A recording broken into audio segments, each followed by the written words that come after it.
Hi guys, it is the last week of March and we are wrapping up our whole month on individuality. And so this month we are talking about God wants me to see what really matters. And so our story is about when David was crowned king and how that was more of an unexpected thing because he was the youngest of all the brothers, and he just really wasn't expected to be king. But we were talking all about not judging what it is on the outside, but what's on the inside. So I wanted to walk you through a few different activities. So your first one is everyone will get a piece of cardstock and a white crayon, and you're going to ask them to draw some hearts on here. So they will draw hearts. Then they will take watercolors.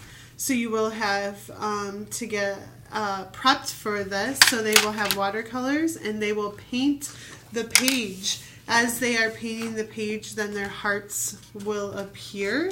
So you can see what that's talking about. And it's talking about how we can't always see what, excuse me, we can't always see what's hidden.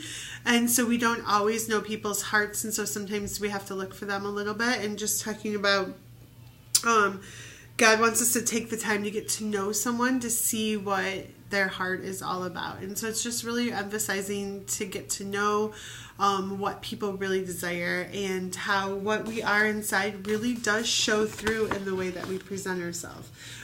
So that's what this activity is about. And then there's another activity that you can do with a box with something in it. And just talk about like, hey, can you guess what's in this box? What do you think it is?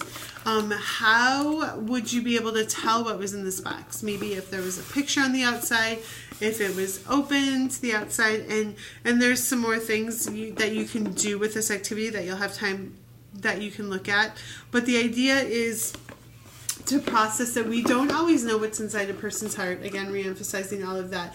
And so people may not be able to see what's in us. We have to make sure that we're showing God's love to other people by what we represent and what we're showing them and what we reveal in our life, because it should match what we feel is in our heart. So that's another activity. There's also some review questions like this that are more practical review questions as to go along with this abstract discussion question also. And then there's a prayer activity, and so I would really encourage you to make sure that you're taking the time to pray with your kids and do all of that. All right, this has been a great series and just really kids getting to talk about how we're all made unique and individual, but God has a great plan for each one of us.